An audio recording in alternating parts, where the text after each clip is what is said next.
तो दोस्तों उत्तर प्रदेश प्रारंभिक अर्हता परीक्षा आप कर सकते हैं। यूपी ट्रिपल एस सी पेट 2026 का विज्ञापन जारी हो चुका है।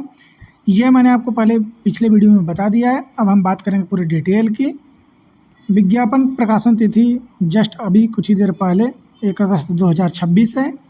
पंजीकरण ऑनलाइन आवेदन शुल्क जमा करने की प्रारंभिक तिथि 3 अगस्त 2026 और अंतिम तिथि जो है ऑनलाइन आवेदन करने की 1 सितंबर 2026। शुल्क समायोजन एवं आवेदन में संशोधन की अंतिम तिथि क्या रखी गई? 8 सितंबर 2026। तो ये आपका आवेदन से संबंधित जानकारी है। अब हम जानकारी बात करेंगे कि किस तरह से आप आवेदन कर सकते हैं। तो आपको पहले OTR, जिसे हम वन टाइम रजिस्ट्रेशन के नाम से जानते हैं, पहले आपको OTR करना पड़ेगा। OTR करने के बाद ही आप जो है यूपी ट्रिपल एस सी पेट 2026 के लिए आवेदन कर सकते हैं। तो एक बात आपको ध्यान रखना है, यहाँ पर नीचे आपको पॉइंट में दिखाई भी देगा 1.3 में क्या लिखा है देखिए। प्रारंभिक अर्हता परीक्षा यानी पेट 2026 हेतु आवेदन करने से पूर्व अभ्यर्थी यह सुनिश्चित कर लें कि उनके द्वारा OTR में अंकित समस्त विवरण त्रुटि रहित है।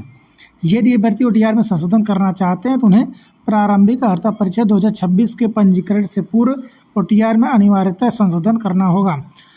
मतलब अगर आपने OTR में संशोधन नहीं किया या फिर अगर आपके OTR में कोई गलती रह गई है और उसके बाद भी अगर आप पेट 2026 के आवेदन कर देंगे तो उसी आधार पर आपकी मुख्य परीक्षा कराई जाएगी और उसके बाद अगर आप गलत पाए जाते हैं तो आपको अयोग्य घोषित कर दिया जाएगा। तो ध्यानपूर्वक OTR सबमिट कीजिए। उसके बाद पेट 2026 का फॉर्म भरते समय सबसे पहले OTR को क्लियर देखिए कि आपका OTR पूरी तरह से क्लियर है या नहीं। आगे चलिए बात करते हैं इस बार क्या फीस निर्धारित किया गया है, सिलेबस क्या निर्धारित किया गया है, क्या कोई बदलाव किया गया है या नहीं, शैक्षिक योग्यता क्या रखा गया है, इसके बारे में चर्चा करेंगे। बाकी जानकारी आप PDF में देखकर पढ़ लीजिए, उतना मायने नहीं रखता है।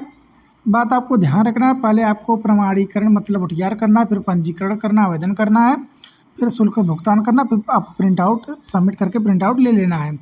चलिए इसके बारे में हम ज़्यादा चर्चा नहीं करेंगे। नीचे आपको बता दें सिलेबस से संबंधित जो जानकारी आपका है, यहाँ पर पहले हम देख लेते हैं फीस क्या रखा गया आवेदन के लिए। तो पिछली बार जो फीस था वही होने वाला है 185 रुपये, रिजर्व कैटेगरी OBC 185, अनुसूचित जाति 95, अनुसूचित जनजाति 95 रुपये, दिव्यांगजन हेतु 25 रुपये। यह शुल्क निर्धारित किया गया कैटेगरी वाइज। ये बात आपको ध्यान रखना है। पिछली बार जो शुल्क था वही शुल्क इस बार भी निर्धारित किया गया है। आगे बढ़ते हैं। शैक्षिक योग्यता की अगर बात करें तो शैक्षिक योग्यता में भी कोई बदलाव नहीं किया गया है। शैक्षिक योग्यता जो है वह आपका प्रारंभिक अर्हता परीक्षा 2026 में मिनिमम क्वालिफिकेशन हाई स्कूल होना अनिवार्य है या उसके समकक्ष आपके पास डिग्री होना अनिवार्य है। तो इस बात का आपको ध्यान रखना है। अगर आप मिनिमम हाई स्कूल क्लियर हैं और आपका एज कम से कम 18 वर्ष से ऊपर होना चाहिए, 18 वर्ष होना चाहिए, तब जाकर आप इसके लिए आवेदन कर सकते हैं। ये बात तो आपको अच्छे से पता ही होगा। यहाँ पर आप देख सकते हैं वो भी दिया गया 1 जुलाई 2026 को न्यूनतम 18 वर्ष के आपकी पूर्ण होना चाहिए और अधिकतम 40 वर्ष नहीं होना चाहिए। मतलब 1 जुलाई 2026 तक आपका जो 18 वर्ष पूर्ण होना चाहिए।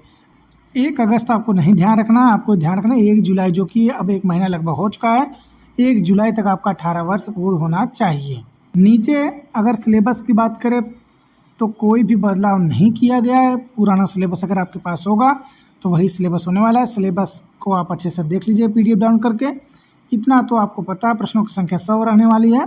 परीक्षा का समय 2 घंटा रहता है, पूर्णांक भी 100 रहता है, माइनस मार्किंग भी आपका रखा जाता है 1/4।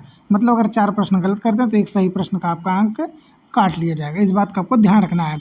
आगे सिलेबस यही रहने वाला है। आप PDF डाउनलोड कर लीजिए, पूरा सिलेबस अच्छे से देख लीजिए, उसी तरह से उसी तरीके से उसी आधार पर आप तैयारी करिए ताकि पेट 2026 में आप एक अच्छा स्कोर कर सकें। बाकी दोस्तों पेट 2026 की जो वैधता रहने वाली 3 वर्ष तक रहने वाली है, ये तो आपको पता ही होगा। पेट की वैधता 3 वर्ष के लिए रखा गया है। अब भी अगर आपके मन में कोई भी डाउट हो तो कमेंट में ज़रूर पूछिए। चैनल से जुड़े रहें अगले अपडेट तक। जय हिंद।